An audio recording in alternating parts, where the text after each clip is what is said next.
tracking the storm as it pushes into our area.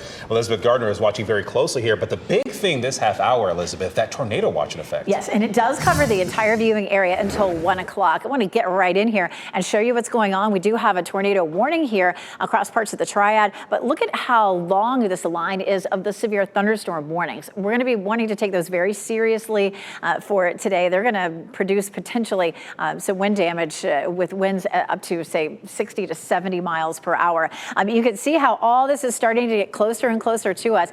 This latest tornado warning is right here near Greensboro, and taking the sort of the leading edge of that and stretching it back out toward Durham. The time of arrival there is at about 10 o'clock, and that's what the models have been showing us. We've been talking about that timeline for a while, but it's getting real now. We're seeing these severe storms and, kind of tracking where they are in relationship to us. And, we only have about an hour and a half before we begin to see those in our viewing area, maybe as little as an hour. The yellow boxes are all severe thunderstorm warnings, which could produce winds up to 70 miles per hour. We also, out ahead of this system, have a little bit of light patchy rain, but whatever you're seeing in our viewing area right now is not the leading edge of the strong line of thunderstorms. It's just some rain out ahead of it. Here's a look again at the big picture, and you can see this line stretching all the way down through the deep south. So a lot of folks seeing this today. Here's a look at Futurecast, and of course right now we're seeing a little light patchy rain, but here comes that dangerous line from Roxborough to Southern Pines right there at 11 o'clock. It may be moving a little bit faster according to where those storms are right now.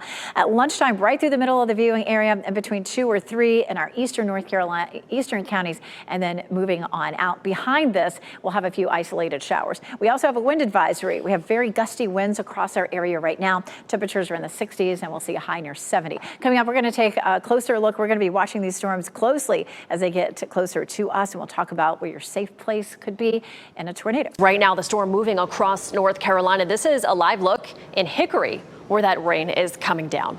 And we already heard from Elizabeth, right? The storm is expected to hit here in the coming hours, and traveling on the roads could be dangerous as it passes through. Let's go out to WRAL's Kelsey Coffey and the storm tracker this morning.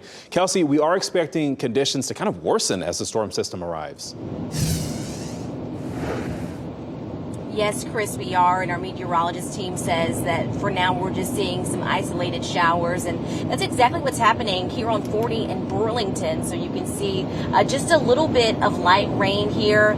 We saw some light rain in Cary and Orange County earlier this morning, but we're going to show you a live look now at a rainy Winston-Salem from Wake Forest University. That's where that live picture is from there.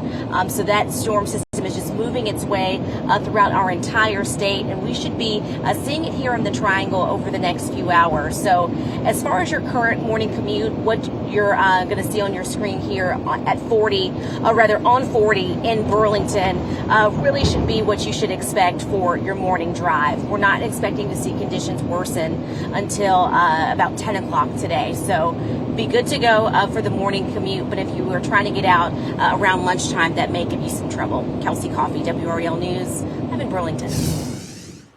And Jeff, I'm going to the WRAL Live Center while we're taking a look around the state and seeing what this storm looks like on its way across North Carolina into our area. Normally wouldn't show you DOT cameras from Charlotte area, but this is just a few minutes ago during rush hour in Charlotte. You just see what a mess some of the rain is making the roads right there as folks make their way around the Charlotte area. But I also wanted to show you there's a couple other views here of just what a mess it is, but also I want to take you out to a picture here. This is State Highway Patrol pulled off to the side. That's Belmont Abbey College right in the Charlotte area there, and with a service vehicle right there in State Highway Patrol there.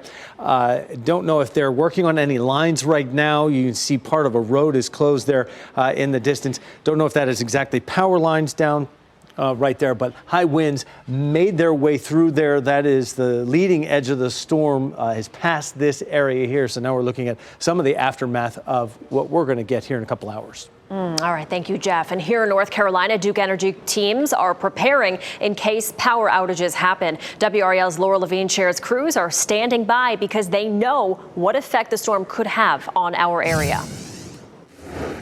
Here at Duke Energy, you may have heard of self-healing technology. That term uses really advanced technology that that helps limit the number of customers who experience an extended outage because of damage. So ahead of today's thunderstorm and high winds, we did ask Duke Energy if it has seen some improvements with this tech so far. We are told the remote sensors have reduced the number of customers affected by power outages significantly. When there is damage to power lines, the sensors are able to detect and reroute power from elsewhere to help restore power to customers in minutes, well before crews are able to get to the damaged equipment. During 2024, this technology helped to avoid more than 250,000 customer outages just in the Triangle, and that saved nearly 500,000 hours of outage time that would have happened without that technology. Now, it doesn't take the tree off the line, but it does help to reduce the number of customers that are affected by that outage while crews get out and make repairs to the system. It's also really important that you have that Duke Energy app on your phone. That way you can report outages that may pop up in your neighborhood. So that way Duke can not only stay in contact with you, but you can watch those restoration efforts in real time. Laura Levine, WRAL News in downtown Raleigh.